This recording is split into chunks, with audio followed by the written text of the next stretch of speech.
Le Moyen-Orient est devenu un véritable baril de poudre prêt à tout faire sauter. Une concentration de puissance militaire massive et terrifiante s'accumule dans la région. Les États-Unis déploient la quasi-totalité de leur armée. L'Iran, lui, garde ses forces navales et ses drones en alerte maximale, prêts à frapper. Tous les regards sont désormais braqués sur l'épicentre du chaos, le golfe d'Oman. La crise géopolitique la plus critique du siècle est sur le point d'éclater dans ce centre stratégique névralgique. Ce que vous allez voir n'est pas un simple bras de fer entre deux nations, mais les prémices d'une guerre totale qui pourrait durer des semaines, voire des mois. La façon dont tout cela va se dérouler et comment les deux camps comptent s'anéantir va littéralement vous choquer. Les sources d'Axios sont formelles. Le scénario catastrophe d'une guerre imminente entre les USA et l'Iran se prépare. L'échelle du danger est devenue si colossale que les leaders européens ont tiré la sonnette d'alarme pour leurs citoyens en Iran. Le premier ministre polonais Donald Tusk a été clair, tous les Polonais doivent fuir le pays maintenant. Tusk a envoyé une onde de choc à travers le monde entier, en déclarant que dans quelques heures, l'évacuation serait impossible. La porte de sortie se referme.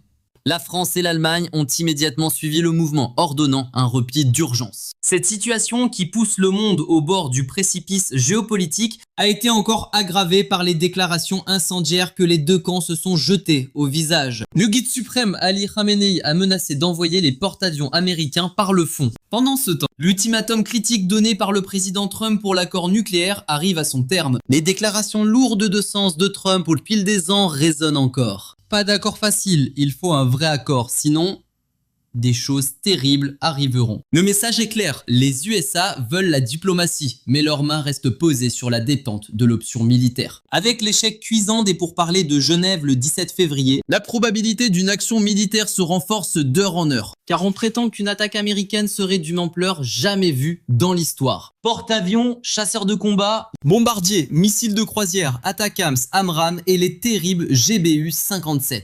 C'est le plus grand rassemblement de forces américaines dans la région depuis l'invasion de 2003. Maintenant, jetez un œil attentif à la carte stratégique. Toutes les forces américaines devraient être en position de combat d'ici la mi-mars. Les pièces maîtresses de ce déploiement sont sans aucun doute les porte-avions. Le groupe aéronaval de l'USS Abraham Lincoln rôde déjà en mer d'Arabie depuis un mois. Cependant, ce titan des mers ne suffisait pas. L'USS Gerald R. Ford a traversé Gibraltar pour entrer en scène. Les USA appliquent la stratégie des deux porte-avions déployés au large des côtes iraniennes. Et ce n'est que la partie émergée de l'iceberg de militaires. La présence américaine ne se limite pas à ces deux géants des mers. Une nuée de F-15, des batteries de missiles Patriot et des systèmes radars ont envahi la base d'Al-Udeid au Qatar. On parle d'au moins 18 chasseurs de 5e génération, des F-35 et des Growlers stationnés en Jordanie. Il est rapporté qu'il y a 3 fois plus d'avions que la normale parqués sur la base. Le réseau logistique dans le ciel a atteint une échelle tout simplement divine. La base aérienne Prince Sultan en Arabie Saoudite se transforme en forteresse. On y compte 13 ravitailleurs KC-135, un Boeing E-3G AWACS, l'œil qui voit tout, et 5 Colosses C-130 Hercule prêts à l'action. En Grèce, la base de la Sud en Crète déborde d'énergie avec ses ravitailleurs KC-135. C'est devenu le cœur battant, le point névralgique de la logistique américaine pour ce raid imminent. Le réseau s'étend comme une toile d'araignée mortelle jusqu'au cœur de l'Europe, où une multitude de ravitailleurs ont été repérés à l'aéroport de Sofia en Bulgarie. Tout cela fait partie d'un déploiement militaire américain titanesque à travers le vieux continent. Face à ce tableau apocalyptique, l'Iran ne ressemble-t-il pas à une proie encerclée par des prédateurs? Le nombre total d'avions de combat déployés par les États-Unis dans la région dépasse les 50 unités. Plus de 85 ravitailleurs et 170 vols cargo chargés de munitions ont inondé la zone. Et sur les flots déchaînés, une armada de 12 navires de guerre, dont les redoutables destructeurs de classe Harley Burke, patrouillent avec leurs missiles Tomahawk. C'est une concentration de puissance tout simplement dévirante, même pour une superpuissance habituée à montrer les muscles. On parle ici d'une force de frappe qui écrase littéralement toutes les armées du Moyen-Orient réunies. C'est un fait indéniable, l'Amérique a verrouillé sa cible en braquant près de 33% de sa force navale sur l'Iran. Alors pendant que l'oncle Sam installe son campement, l'Iran va-t-il rester les bras croisés? Jamais de la vie.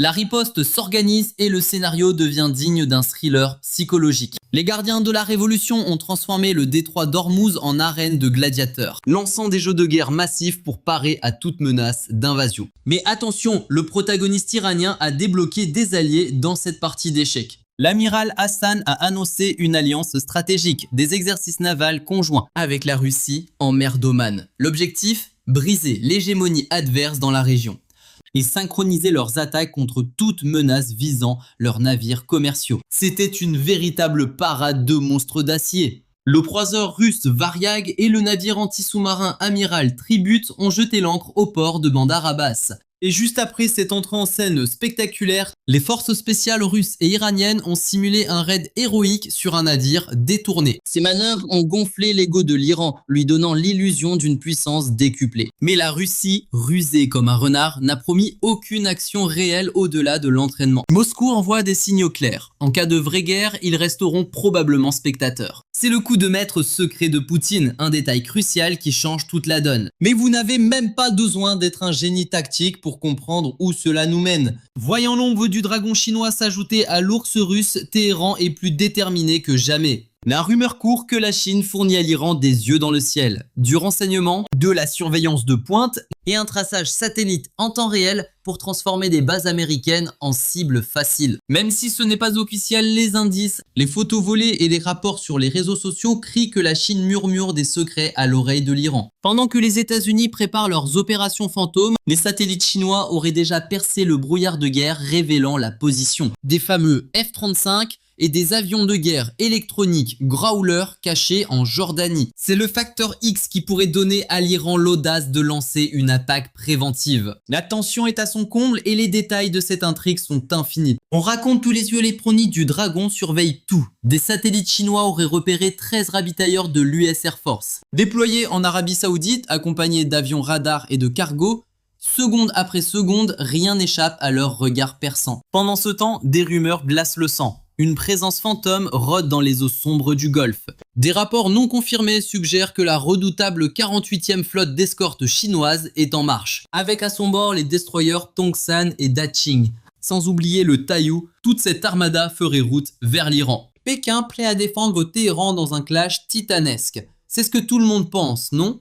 Mais coup de théâtre, le président iranien brise l'illusion. Massoud Pezeshkian lâche une vérité qui fait mal. Vous demandez de l'argent à la Chine ? La Chine devait financer, aider, soutenir et bien surprise, le coffre-fort reste fermé. Si vous voulez de l'argent, allez le chercher vous-même. Une douche froide glaciale. S'ils refusent de lâcher un centime, croyez-vous vraiment qu'ils enverront leur armée dans une guerre apocalyptique contre les États-Unis ? Laissez-moi rire. L'édite de Téhéran a senti le vent tourner et la panique s'installe. Les mesures de sécurité passent au niveau cauchemar. Comprenant qu'il ne serait sauvé ni par l'ours russe ni par le dragon chinois, le régime lance l'opération Ombre Totale. Camoufler ses installations nucléaires avant qu'il ne soit trop tard.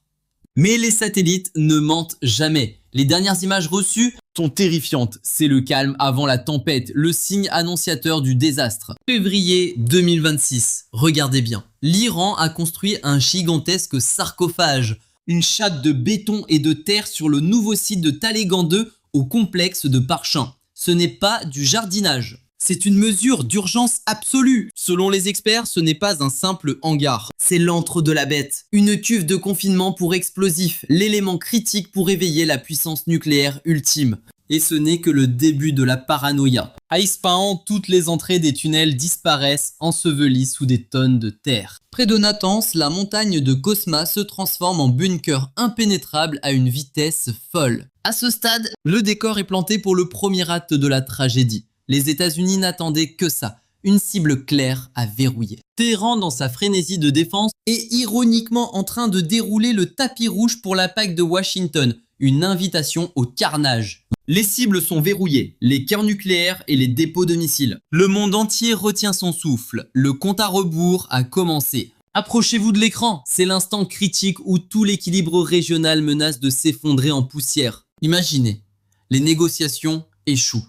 Et l'Amérique appuie sur le bouton rouge. Oubliez les pétards mouillés, les bombes ordinaires ne feront que rayer la peinture ici. Voici l'avant-garde de la destruction. Les légendaires bombardiers furtifs B2 Spirit entrent en scène. Décollant de la base de Whiteman, tels des spectres dans la nuit, les B2 se positionnent pour une frappe chirurgicale. Armés de la colère divine, la bombe anti-bunker GBU-57. Ces monstres d'acier n'ont pas été choisis au hasard. Ils sont conçus pour forer 60 mètres de béton armé ou 60 mètres de roche pure. Rien ne leur résiste. La première cible, probablement le donjon de Fordo. Mais attention, ce boss est caché à 100 mètres sous terre. Une seule frappe ne suffira pas à ébranler ce titan ultra profond. Il faudra un combo dévastateur. 2 à 6 bombes frappant successivement le même point d'impact.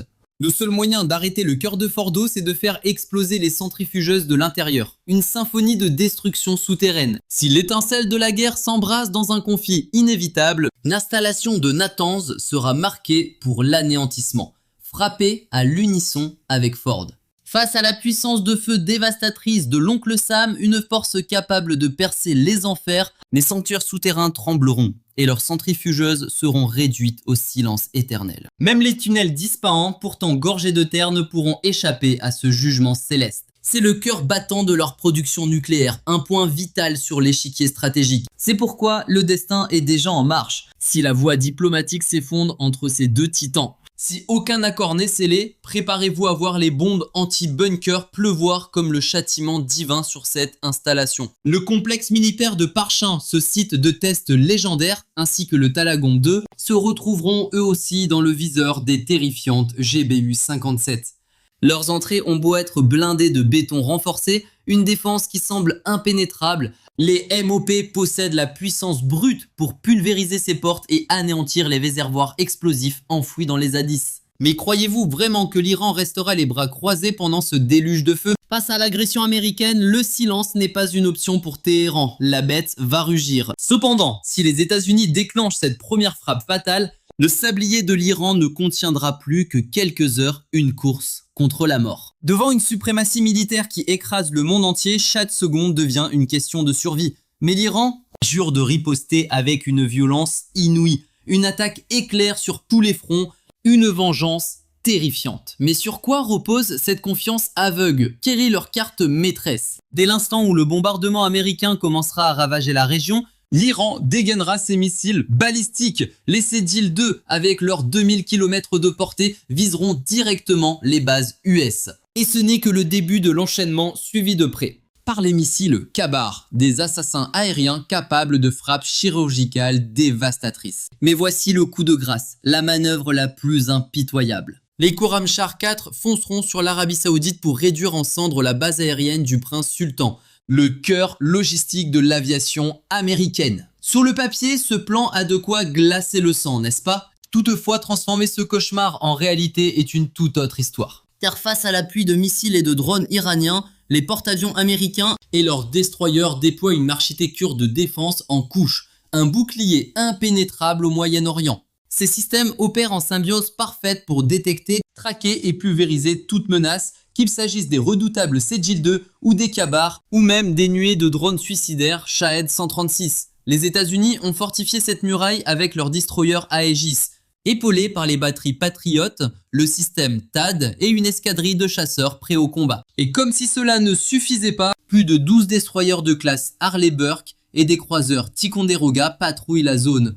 tous armés du système Aegis. Ce système offre une vision omnisciente et un contrôle de tir absolu, capable d'intercepter les missiles anti-navires Kalish Fars ou d'annihiler des essaims entiers de drones. Les radars Spy-1, avec leur portée démentielle de plus de 300 km, repèrent le danger bien avant l'impact, tandis que les missiles SM-6 frappent à 370 km, abattant cibles balistiques et missiles de croisière. Le SM-3, lui, se charge de nettoyer les menaces balistiques à haute altitude, rien ne lui échappe. Et même si l'ennemi tente de saturer le système, la résistance est totale. Les avions EA-18G Growler brouillent des fréquences, rendant les drones aveugles et inutiles grâce à leurs contre-mesures électroniques. Même face à une vague de plus de 100 drones, si les stocks de missiles de l'Aegis venaient à s'épuiser, La défense en couche des destroyers alliés prendrait le relais pour former un dernier rempart infranchissable. Les probabilités de réussite grimpent entre 70 et 80%. L'objectif ultime des États-Unis, verrouiller le ciel et imposer une domination absolue sur la région. Mais quel est le combo secret de Washington pour plier la partie à ce stade ?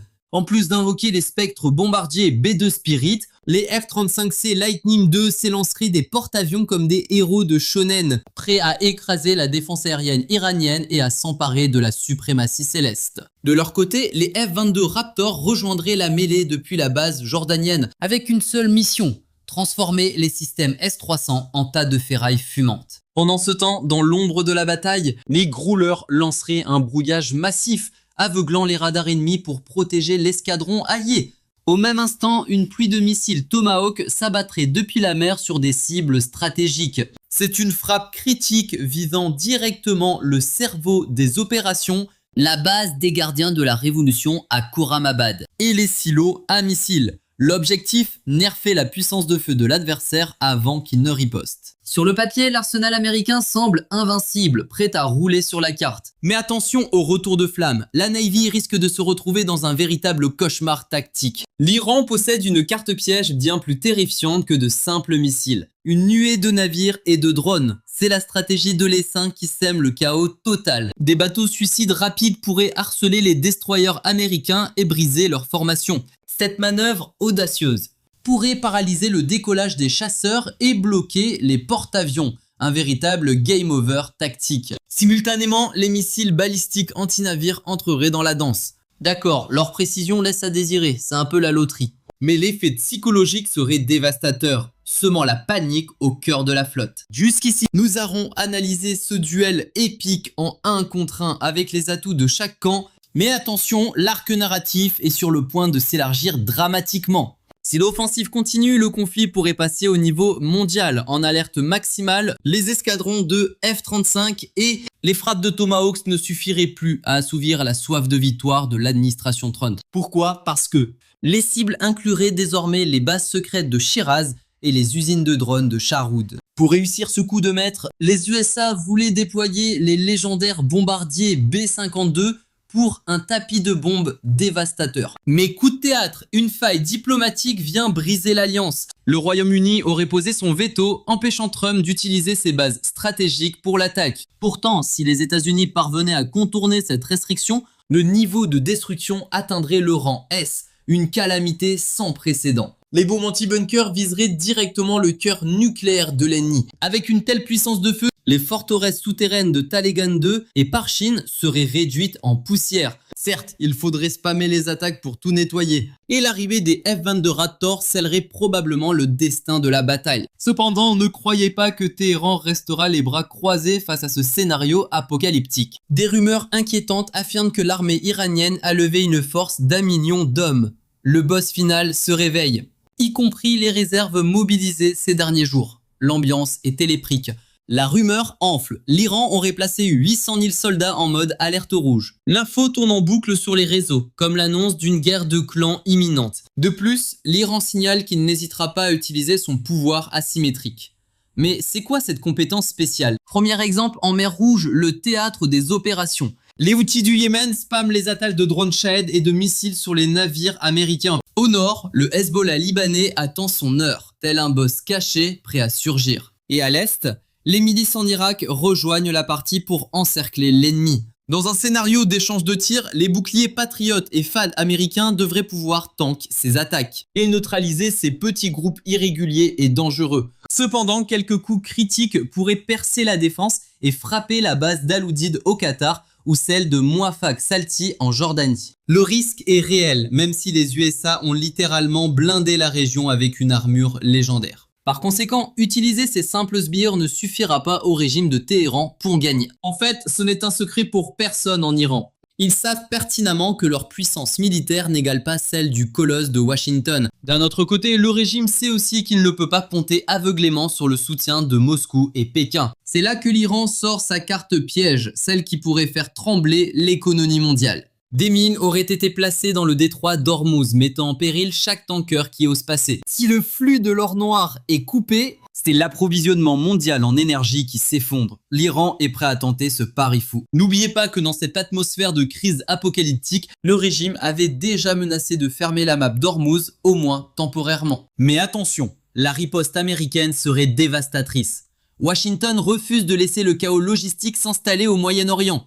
En réalité, la question du détroit est un véritable casse-tête pour Pékin et Moscou, les soi-disant alliés de l'Iran. Le détroit d'Ormuz, c'est le point vital, le cœur battant du commerce énergétique mondial. On part d'une moyenne de 20 à 21 millions de barils qui transitent par ce goulot chaque jour. Cela équivaut à environ 7,3 à 7,7 milliards de barils par an, des chiffres astronomiques. C'est 20 à 25% du commerce maritime mondial. La Chine importe 40 à 50% de son pétrole par là. Pékin reçoit 15 millions de barils par jour via cette artère logistique vitale. La Russie s'en sort mieux car elle produit ses propres ressources, son propre mana si vous voulez. Cependant, une partie des exportations de gaz russe passe aussi par là. Donc pour la Chine comme pour la Russie, si l'Iran bloque Hormuz, c'est le game over économique assuré avec des pertes colossales. Il semble donc que les USA, la Russie et la Chine, que l'Iran considère comme ses partenaires,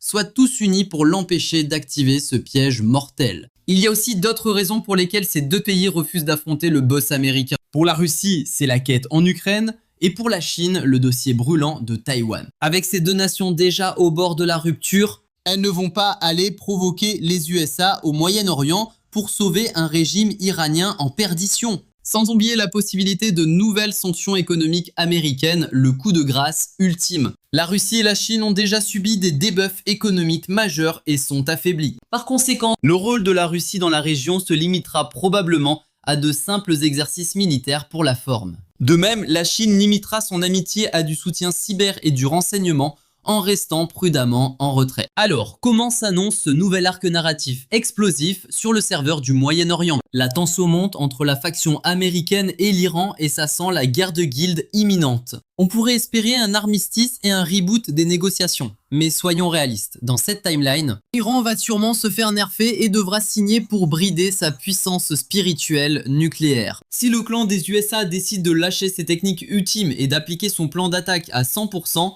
l'Iran n'aura aucune échappatoire. Même les top players Russie et Chine ne pourront pas inverser la méta actuelle. Personne n'est assez fou pour provoquer le boss américain en duel juste pour sauver l'Iran du game over. Bref, le serveur du Moyen-Orient est en train de passer brutalement en difficulté cauchemar. Bien sûr, les scénaristes peuvent nous surprendre avec un twist, mais une chose est sûre, le calme avant la tempête est terminé, l'action va reprendre de plus belle. Et vous, quel est votre pronostic sur cette intrigue? Malgré leur équipement divin, les USA oseront-ils lancer un raid direct sur les donjons nucléaires iraniens? Ou est-ce juste une technique d'intimidation pour faire plier l'ennemi? Balancez vos théories dans les commentaires. N'oubliez pas de massacrer le bouton like et d'activer la cloche pour ne rater aucun chapitre. Une production présentée par la guilde TGN.